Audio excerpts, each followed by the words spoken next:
ఇప్పుడు తెలంగాణ రాష్ట్రంలో మొన్న కుల జనగణన పూర్తయింది. అవును. అంతకుముందు కేసీఆర్ కూడా సమగ్ర కుటుంబ సర్వే అనేది ఒక రోజులోనే పూర్తి చేసిండు. అవును. సరే ఈ ప్రభుత్వంలో కుల జనగణన నేపథ్యం పెట్టేసి ఆల్మోస్ట్ ఆల్ 99% తెలంగాణ రాష్ట్రంలో ఉన్న ప్రతి తలను లెక్క పెడతా అని చెప్పారు. లెక్క పెడతా అన్నాడు, ఇంకా రాలేదు, అది రిపోర్ట్ రాలేదు, బయటికి రాలేదు రిజల్ట్.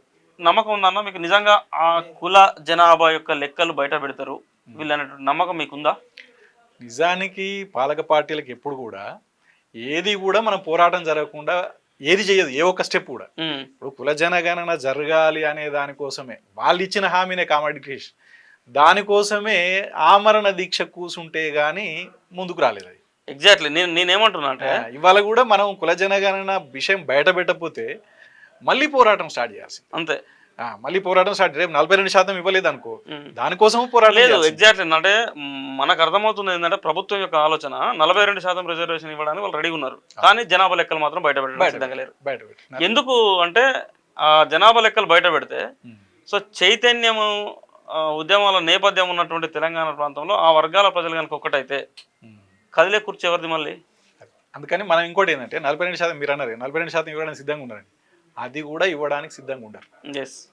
అది కూడా ఇవ్వడానికి సిద్ధంగా ఉండరు, దానికోసం కూడా పోరాటం చేస్తుంది. ఇప్పుడు మనం ఏమంటామంటే వాళ్ళు ఏం చెప్తారు, 42%కు చట్టం రాజ్యాంగం అడ్డం ఉన్నది, సుప్రీంకోర్టు తీర్పు అడ్డం ఉన్నది అని చెప్తారు. ఇక్కడ 50% దాటొద్దంట.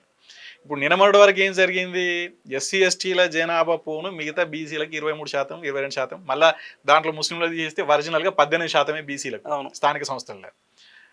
ఇవాళ ఏమవుతుంది అని అంటే మళ్ళీ కుల జనగణన జరుగుతుంది కనుక ఎస్సీ ఎస్టీల జనాభా ఇంకింత పెరుగుతుంది.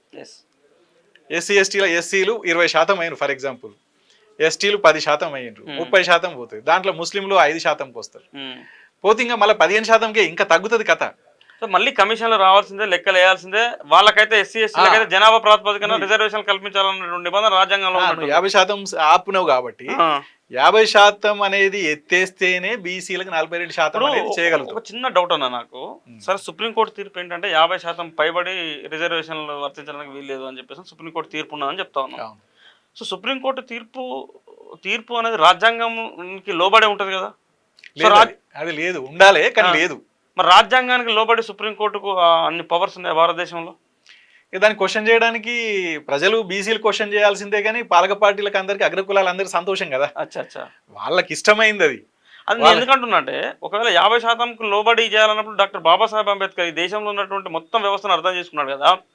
సో ఎస్సీ ఎస్టీల జనాభా బీసీల జనాభాను కలుపుకున్నప్పుడు ఈ దేశంలో 80 నుంచి 85% అయితే ఎస్సీ ఎస్టీ బీసీలే ఉన్నప్పుడు సో 50% అనే నిబంధన అంబేద్కర్ మరి ఎందుకు పెట్టుంటాడు అనేది నాకు డౌట్ వచ్చింది. అంబేద్కర్ పెట్టలేదు, భారత రాజ్యాంగంలో లేదు, రాజ్యాంగంలో లేదు, అది ఆ నిబంధన లేదు. లేని దాన్ని సుప్రీంకోర్టు తనుగా పెట్టింది 50% సీలి పెడుతూ మళ్ళా భారత రాజ్యాంగం అడుపెట్టి ఎడదాడి చేస్తారో సుప్రీంకోర్టు మీద అని చెప్పేసి. ఒకవేళ డాటా ఉంటే, ఎంపరికల్ డాటా ఉంటే మీరు 50% దాటవచ్చు అన్నది. డాటా ఉంటే అనే పదాన్ని వీడు ఆధారం చేసుకొని డాటా తీయడు. డాటా తీస్తే మళ్ళీ సుప్రీంకోర్టుకు ఆయుధం అంటే అడుగుతాం కాబట్టి సుప్రీంకోర్టు డిఫెన్స్ లో పడుతుంది. సుప్రీంకోర్టు డిఫెన్స్ లో పడే పని వీడు చేయొద్దు పాలక పార్టీలు. కాబట్టి డాటా తీయొద్దు అంటే కుల జనగణన సరిపోద్దు. కుల జనగణన జరిపితే ఇమీడియట్ గా ఈ డాటా తోటి ఎవరైనా కోర్టులు వేసి సుప్రీంకోర్టులు వేసి మరి ఏం సంగతి, డాటా ఉంది, ఇది ప్రభుత్వం చేసింది కదా లెక్కలు అని చెప్పేసి అడుగుతాడు కదా. అందుకని అదేమో అడ్డం పెడుతుంది డాటా కావాలని, ఇటు డాటా తీయకుండా ఉంటే సరిపోయా. పరస్పరం అండర్స్టాండింగ్, ఇటు పోతే వాడు కొడతాడు, ఇటు పోతే వీడు కొడతాడు. అందుకని డాటా కావడం మనం పంచాయతీ ఉంది కాబట్టి డాటా రావాలి అంటే కుల జనగణన ఈ దేశంలో జరగాలి. లైక్ చేయండి,